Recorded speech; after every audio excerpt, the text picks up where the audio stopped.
to your home or wherever you keep your television to share the passion experience. Of course, in the last part of the show, Pontelum, our French connection will be connecting with the French-speaking folks. So without further ado, let's get now to these word of mouth. Tell me, guys, I mean, which one is you're of course you're the father and you're the son, and your name is Asha. Asha, and you?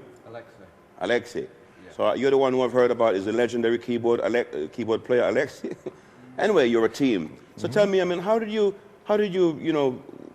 get together? You suppose you've been playing music for quite some time. Oh, quite a long time, for sure. Does it go back in your family? Is it like a traditions kind of thing? Yes, there is, but most of them were classical musicians, so I was really the first guy to branch out into the non-classical side of it. You broke the mold, right? What? Yes, yes. I bet they didn't take too kindly to that. No, they were pretty cool with that. But that's good. These things, it sort of came about, really. It wasn't a decision. I just heard some music on the radio, and I said, I like that. I want to get around. That's excellent. And your son, Alexei, I mean, how did you get into the music, Alexei? Just listen to your father playing that kind of thing and then started liking it? Yeah, well, I just went down to a few gigs, and I could play a bit of piano, but I wasn't really interested in it. Yeah. But, I just played one tune, the only one I knew, and it was fun. So I learned another one. Of course, and you keep adding to that. Yeah. Is there a fierce competition between the two of you? Who is the best player? Should I ask that? People think there's competition. Yeah. I'm only joking. It's only a question. No, people do. They said, "Oh, yours sounds better than you," and I said, "Well, I hope he is." Of course, he's better than he was when I was that age. No. It's we like to try and be as good as we can. So I hear him play things, I'm like, wow, that's really good. How did you get the name Word of Mouth? It's a splendid name. Quite easy to remember. There's a bit of a history with this, actually, because if we rewind to about 1980 time, when I was just getting started. 1980, how many years ago? Yeah. Anyway, I had a band called of that name very long time ago, up in the north of England where I was living at the time, and that was the name I had for the band.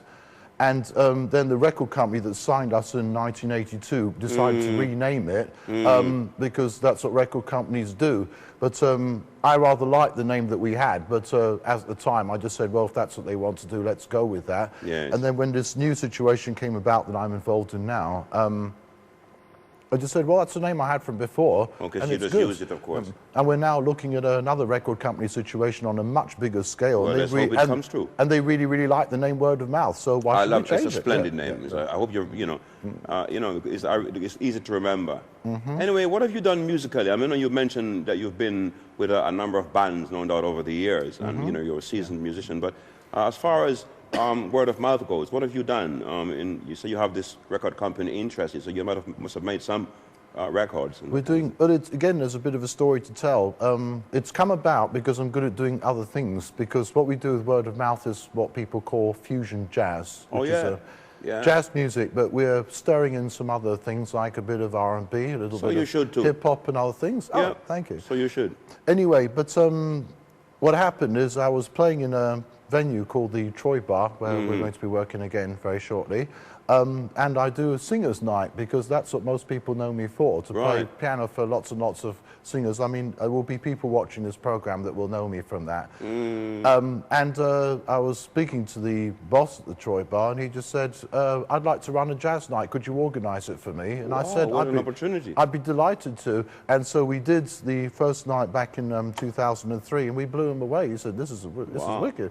Out of that, I had to put a band together to do it, and so the whole thing came about that way. It's a great story, but it gets better than that. Well, and it's about April 2004, and a producer that I know who's nothing to do with this kind of music at all. He's a Eurobeat producer. That's his main area that he works, making European records, and I know him because of my other recording studio connections. I'm looking for a fusion jazz album. Company have phoned me up, and I just said, do you know anybody who does this music? And I said, I do it. Just like that. Yeah, it was unbelievable. So dreams do come true. Yeah, but it gets better than that. And so he rang me getting better, I like that. And I just said, yes, I've got something like that. And he said, well, have you got anything that we can send them? And I had a live recording that also came about because another guy who I've got to know arrived at a gig we were playing on a Friday night and said, I really like this band, came up and introduced himself, would you mind if I recorded one of them? And I said, no. Anyway, completely for free, and we got a recording, sent that off to the record company and said, we love it, you know, but can you do a proper studio album? Hey, don't forget Passion when you get up there #1, won't you? Oh, not at all. No, we will, sure. You got to remember.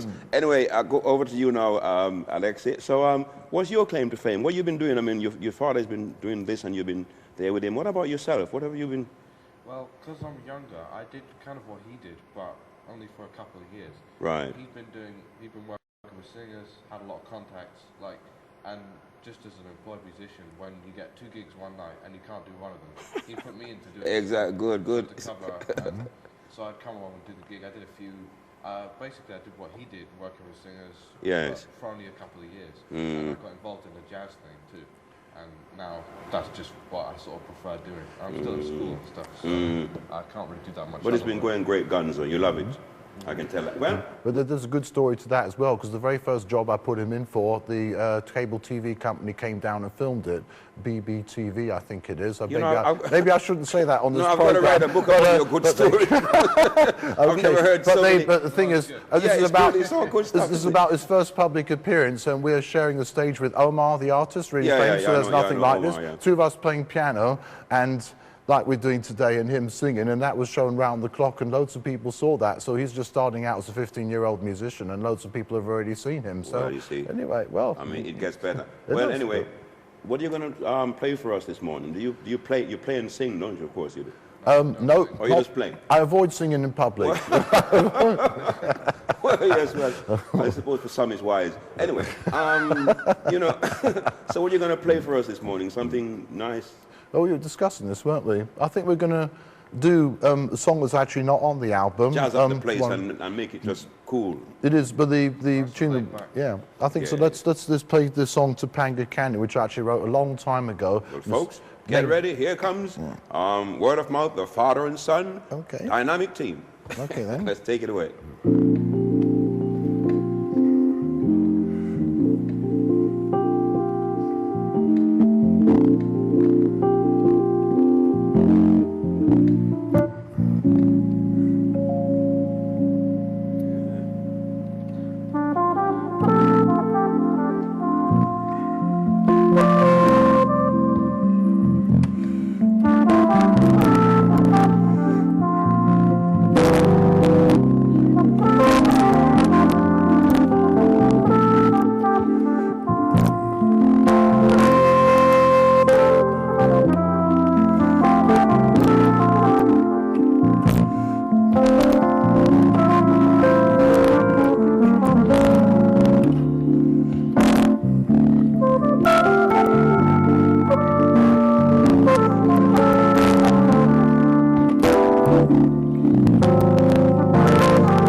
beautiful piece. And I can, you know, I can hear the fusion and feel the vibes, you know. What's the piece called? That's called Topanga Canyon, that song. So what? Topanga Canyon. Topanga Canyon. Where's Topanga? Topanga Canyon, it's a place in Los Angeles. Right. But it's really, really, this is again a story. I was on holiday. This song was written quite a long time ago. It was written before you was born. Okay. And it's really a saxophone song, because I really ought to explain that the word of mouth actually has got 6 people in it. We're only 2 out of the band. To the band. There's only 2 of us here this morning because of circumstances. But of course. The next time, it would be nice to bring the whole band down here. You know, when everything is running. And when people come down to see the band, they will see all of us. Okay, now what's your ultimate aim in music? What are you hoping to achieve? Obviously, everybody wants to be famous and to get rich and all that. Yeah. But what's your ultimate aim, in music?